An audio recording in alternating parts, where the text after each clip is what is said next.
पश्यैता पाण्डुपुत्राणामाचार्य महती च मोम व्युधा द्रुपदपुत्रेण तव शिष्येन धीमता। 1 श्लोकः 3 1 श्लोकः 3। व्याख्या। आचार्य द्रोण के लिए आचार्य संबोधन देने में दुर्योधन का ये भाव मालूम देता है कि आप हम सबके कौरवों और पांडवों के आचार्य हैं। शस्त्र विद्या सीखने वाले होने से आप सबके गुरु हैं, इसलिए आपके मन में किसी का पक्ष या आग्रह नहीं होना चाहिए।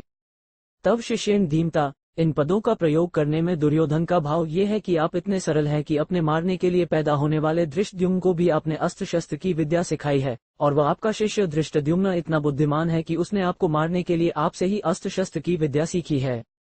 द्रुपद पुत्रेण, ये पद कहने का आशय है कि आपको मारने के उद्देश्य को लेकर ही द्रुपद ने याज और उपयाज नामक ब्राह्मणों से यज्ञ कराया, जिससे धृष्टद्युम्न पैदा हुआ। वही ये द्रुपद पुत्र धृष्टद्युम्न आपके सामने सेनापति के रूप में खड़ा है।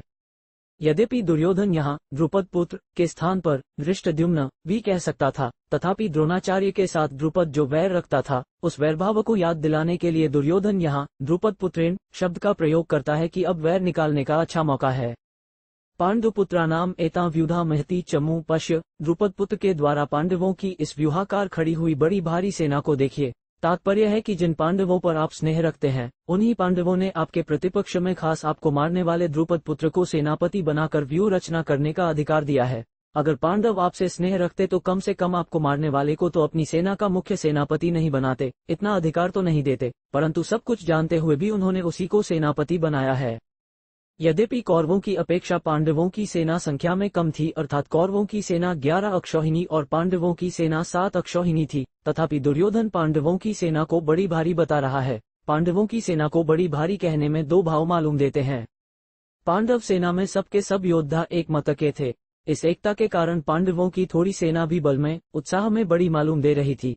ऐसी सेना को दिखाकर दुर्योधन द्रोणाचार्य से ये कहना चाहता है कि युद्ध करते समय आप इस सेना को सामान्य और छोटी न समझें, आप विशेष बल लगाकर सावधानी से युद्ध करें।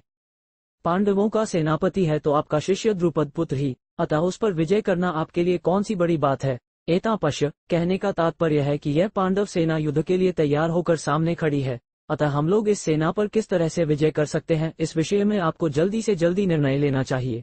संबंध द्रोणाचार्य से पांडवों की सेना देखने के लिए प्रार्थना करके अब दुर्योधन उन्हें पांडव सेना के महारथियों को दिखाता है।